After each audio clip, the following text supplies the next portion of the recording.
Hello everyone, we are reading the chapter number 3 of history for class 9th। तो हम लोग पढ़ रहे थे हिटलर के बारे में कि हिटलर कैसे राइज़ हुआ जर्मनी में। लास्ट पार्ट में हमने कवर किया था कि रेशियल स्टेट कैसे बनाया उसने जर्मनी को, कैसे उसने एक जो आर्यंस थे उनको सबसे ऊपर रखा और दूसरी कम्युनिटीज़ को उसने ह्यूमिलेट किया, उनको एलिमिनेट करने की कोशिश की। कैसे डिज़ायरेबल और अनडिज़ायरेबल जो कैटेगरीज़ हैं उसमें डिवाइड कर दिया उसने सारी सोसाइटी को। उसके बाद हमने देखा कि ज्यूज़ पे क्या क्या ह्यूमिलेशंस हुए, क्या क्या उन पर उसने स्ट्रेटजीज़ अपनाई ज्यूज़ को लेकर। और इस पार्ट में हम लोग टॉपिक कवर करेंगे, topic number 3.2 the racial utopia. तो रेशियल होता है कि हम भेदभाव करते हैं जब कम्युनिटीज़ में कुछ एक कम्युनिटीज़ को लेकर हम इक्वालिटी नहीं रखते हैं, भेदभाव करते हैं, उसको रेशियल बोलते हैं। और यूटोपिया है, यूटोपिया मींस एक इमेजिनरी वर्ल्ड अगर हम लाना चाहते हैं जो हमारे रूल्स के अकॉर्डिंग हो तो उसको यूटोपिया कहेंगे। तो let's read. Under the shadow of war, the Nazi proceed to realize that murderous racial ideal. Genocide and war become two sides of same coin. तो जो वॉर चल रहा था, सेकेंड वर्ल्ड वॉर, उसकी आड़ में नाजी बहुत ही मर्डरस होते जा रहे थे, लोगों को मार रहे थे। जेनोसाइडल वॉर चल रहा था, मींस एक ही कम्युनिटी के लोगों को ख़त्म किया जा रहा था। तो ये वॉर और ये जेनोसाइडल वॉर जो है एक ही कॉइन के दो पहलू लग रहे थे उस time. Occupied Poland was divided up. Poland को ऑक्यूपाई कर लिया था जर्मनी ने और उसको अलग अलग हिस्सों में बांट दिया था। Much of north western Poland was annex to Germany. Poles were forced to leave their homes and property behind the occupied by ethnic Germans brought from the occupied Europe। तो पोलैंड में बहुत सारे जर्मन्स को लाया गया, उनको बसाया गया, जबकि जो पोलैंड के निवासी थे उनको वहाँ से भगा दिया गया उनके घरों से। Poles were then herded like kettles in other parts are called journal government. तो पोल्स जितने पोलैंड्स के निवासी थे उनको जानवरों की तरह भगाया गया वहाँ से और उनको कहाँ ले गए, सेंट्रल गवर्नमेंट के पार्ट्स में ले गए, यानी ऐसी जगहों पर ले गए जहाँ पे सेंट्रल गवर्नमेंट थी। और ये सेंट्रल गवर्नमेंट के पार्ट्स क्या थे वो भी हम रीड करेंगे। The destination of all undesirable of the empire. तो ये जो सेंट्रल गवर्नमेंट का एरिया होता है, यहाँ पर सभी अनडिज़ायरेबल लोगों को रखा जाता था, यानी जर्मन्स या नाजी पार्टी जिन्हें अनडिज़ायरेबल मानती थी उनको ये सेंट्रल गवर्नमेंट के एरियाज़ में रखती थी। Member of the Polish intelligentsia was murdered in large number of order to keep the entire people intellectually and spiritually survival. तो काफ़ी सारे पोलैंड के जो इंटेलिजेंस के लोग थे उनको मार दिया गया, दूसरे लोगों को भी बहुत ज़्यादा मारा गया। पॉलिश चिल्ड्रन जो है, जो आयरन की तरह दिखते थे, मतलब जो बच्चे सुंदर होते थे, जिनकी आंखें जो हैं जर्मन से मिलती थी, उन बच्चों को उठा लिया जाता था and forcibly snatch from the mother and examine by race experts. उनको उनकी माओ से छीनकर रेस एक्सपर्ट्स के पास भेज दिया जाता था। रेस एक्सपर्ट्स देखा करते थे कि ये जो बच्चे हैं ये फ़िट होने लायक हैं जर्मन्स में या नहीं, यानी उनके फीचर्स को चेक करते थे, वो उनकी बॉडी को चेक करते थे कि वो उनकी रेस में, उनकी जो कम्युनिटी है उसमें फ़िट होने के लायक नहीं है। अगर वो उस टेस्ट में पास हो जाते थे तो क्या होता था, if they pass the race test they were raised in German families and if not they were deposited in the orphanage where most perished. तो अगर वो उस टेस्ट को पास कर लेते थे, रेशियल जो एक्सपर्ट्स थे उनको कह देते थे कि ये जर्मन जैसे हैं, तो उनको जर्मन फैमिलीज़ में भेज दिया जाता था, यानी उनको वापस उनकी माओ को नहीं दिया जाता था, बल्कि जो जर्मन फैमिलीज़ हैं उनमें उनको पाला जाता था, बड़ा किया जाता था। लेकिन अगर उन्होंने वो टेस्ट पास नहीं किया तो उन्हें ऑर्फनेज में रखा जाता था और ऑर्फनेज में ज़्यादातर बच्चे मारे जाते थे। जो अनाथ आश्रम थे वहाँ पर ज़्यादातर जो अनडिज़ायरेबल कास्ट कम्युनिटीज़ के बच्चे थे वो मर जाते थे। With some of the largest ghettos and gas chambers the general government also served as a killing field for Jews. तो ये जो जर्नल गवर्नमेंट का एरिया था, इसमें बहुत सारे गैस चैम्बर्स थे जिसमें ले जाया जाता था लोगों को और वहाँ पर उनको एग्जीक्यूट किया जाता था, मारा जाता था। और उसके अलावा गेटोज़ एरिया हम पहले डिस्कस कर चुके हैं, वहाँ पे भी गैस चैम्बर्स हुआ करते थे। गेटोज़ वो स्पेशल एरियाज़ थे जिसमें ज्यूज़ रहते थे। तो ये सारी फील्ड्स थी ज्यूज़ को मारने की। तो ये जो पिक्चर है हम देख पा रहे हैं कि it's a picture of a cart, एक गाड़ी नज़र आ रही है हमें। और ये जो है इस तरह के वाहनों में भरकर ज्यूस को या दूसरे अनडिज़ायरेबल कास्ट को लेकर जाया जाता था गैस चैम्बर्स तक और उनको वहाँ पर मार दिया जाता था। तो स्टेप टू डेथ, ये हम टॉपिक कवर करेंगे आज। तो एक्सक्लूजन 1933 तो टू 39। तो 33 से 39 तक क्या स्टेज थी, इसकी स्टेजेस हैं, 2-3 स्टेजेस हैं। तो फर्स्ट स्टेज हम लोग पढ़ रहे हैं जिसमें 1933 से 39 तक क्या हुआ वो हम रीड करेंगे। You have no right to have among us as citizens. पहले उनको बताया गया कि तुम्हारे पास कोई अधिकार नहीं है कि तुम हमारे साथ रहो। मीन्स आर्यंस ने बोला दूसरी कम्युनिटीज़ को जो अनडिज़ायरेबल थी कि आप जो है हमारे बीच नहीं रह सकते बिकॉज यू आर डिफरेंट। और एक जो है एक एक्ट पास किया गया, the Nuremberg law of citizenship of सितंबर 1935। तो 1935 में न्यूरमबर्ग में एक सिटीजनशिप एक्ट जो है वो लाया गया और उसके according the only person of German or related blood would henceforth be German citizen enjoying the protection of the German Empire।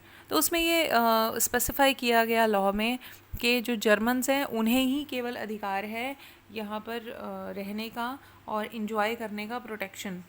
Otherwise दूसरी जो कम्युनिटी है वो हमारे यहाँ प्रोटेक्ट नहीं है। सीधा उन्होंने इसमें लॉज में ये बात क्लियर की। उसके बाद है marriages between Jews and Germans were forbidden. Jews और जर्मन्स के बीच जो मैरिजेस थी उनको टोटल बिल्कुल बैन कर दिया गया कि अब जो है no further marriages between Jews and Germans. Extra marital relations between Jews and Germans become a crime. अगर किसी का एक्स्ट्रा मैरिटल अफेयर होता था और ज्यूज़ हैं वो जर्मन हैं तो वो भी एक क्राइम था। Jews were forbidden to fly the national flag.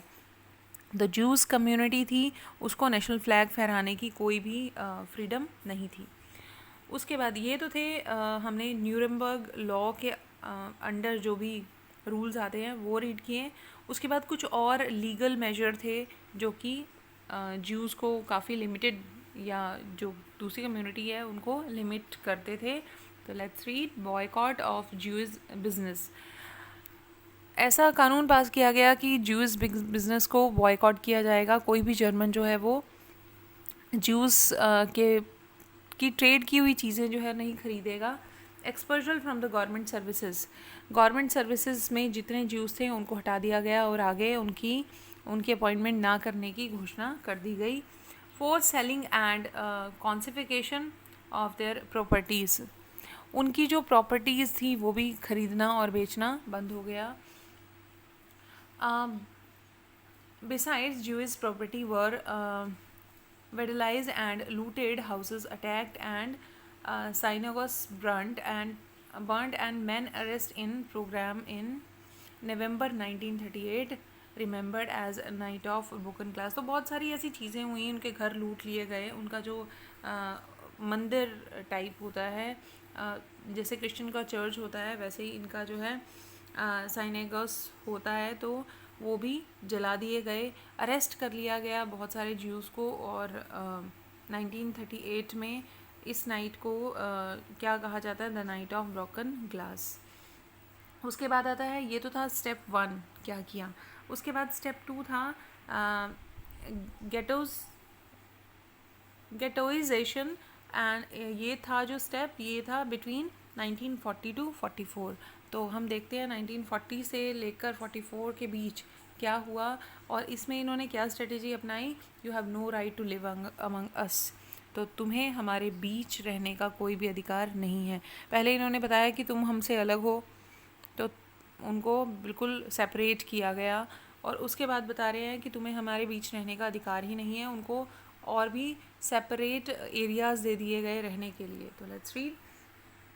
From September 1941, all Jews had to wear a yellow star of David on their breast. Their identity mark was stamped on their passport, all legal documents and houses. तो 1941 में सभी Jews को एक mark पहनना पड़ता था, एक yellow star पहनना पड़ता था, जो कि एक खास तरह का सिंबल था,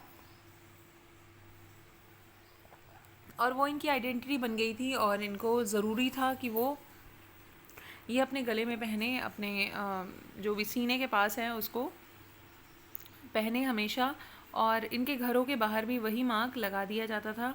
they were kept in Jewish house in Germany and in ghettos like Lodz and Warsaw in the east. तो या तो ये ज्यूइश हाउस में रहते थे, ज्यूइश हाउस पे भी ये मार्क लगा होता था, या फिर ये गेटोज़ में या गेटोज़ में रहते थे, जो कि अलग अलग एरियाज़ में थे ईस्ट में। These were brimming with a hunger and starvation and a disease due to the deprivation of poor hygiene। क्योंकि इनके एरियाज़ में कोई हाइजीन नहीं थी, कोई ध्यान नहीं देता था इनकी सुख सुविधाओं की तरफ, तो ये जो है स्टारवेशन से, भूख से और अनहाइजीनिक तरीके से रहने से मरने लगे। तो उसके बाद है थर्ड स्टेज, एनिलेशन 1941 ऑनवर्ड्स। तो उसके बाद जो है एक बहुत ही बुरा दौर शुरू हो गया था, you have no right to live, जिसमें ज्यूज़ को बोला गया या दूसरी कम्युनिटीज़ अनडिज़ायरेबल्स को बोला गया कि आपको अधिकार ही नहीं है जीने का। पहले उनको अलग किया, अलग एरियाज़ दे दिए गए, लेकिन अब जो है उनसे कहा गया कि you have no right to live. तो उनको मारा गया किस तरह से, Jew from Jewish house concentration camp and ghettos from different parts of the Europe were brought to death factories by goods train। तो उनको डेथ फैक्ट्रीज़ लाया जाता था भर के, और उनको चीज़ें ढोने वाली जो ट्रेन होती है उसमें भर के लाया जाता था। तो आप देख सकते हैं ये जो आपको ढेर नज़र आ रहे हैं, ये मरे हुए लोगों के कपड़ों के ढेर हैं, जो कि गैस चैम्बर के बाहर मिलते थे। और ये जो एक पिक्चर आपको नज़र आ रही है यहाँ पर, ये एक पर्सन की पिक्चर है जो कि भागते हुए कंसंट्रेशन कैंप से भागने की कोशिश कर रहा था। तो वहाँ पे जो लाइव वायर्स थी उनमें ये मारा गया। उसके बाद जो है ये गैस चैम्बर्स हैं, कंसंट्रेशन कैंप्स। उसके बाद ये जो है उन चप्पलों का ढेर है, जितने भी मरे हुए लोग थे उनके जो शूज़ थे वो सारे निकलवा दिए जाते थे। और you can see the number of people जो यहाँ पर, जिनको इतने ज़्यादा जुल्म और क्या कहूँ मैं, ह्यूमिलेशन सहना पड़ा। वी कैन नॉट इमेजिन कि क्या सिचुएशन रही होगी। Jews from Jewish house concentration camp and the ghettos are different parts of Europe were brought to death factories by goods train in Poland and elsewhere in East, mostly notable Balzac, Auschwitz, Sobibor। ये सारे के सारे जो नाम हैं, ये places के नाम हैं जहाँ पर गैस चैम्बर्स होते थे। They were charred in gas chambers. Mass killing took place within the minutes with specific प्रीशियन। तो क्या होता था कि मास किलिंग की जाती थी। मास किलिंग मतलब ग्रुप ऑफ पीपल को लाया जाता था बहुत बड़ी संख्या में और उनको मारा जाता था। तो ये कंसंट्रेशन कैंप की पिक्चर है और ये शूज़ हैं जो उतरे हुए हैं प्रिजनर्स के, जिनको लाया जाता था। उसके बाद हमारा टॉपिक है यूथ इन नाज़ी जर्मनी, जो हम कवर करेंगे नेक्स्ट वीडियो में। Till then bye. होपफुली आपने ये वीडियो अच्छे से वॉच किया होगा। Thank you very much.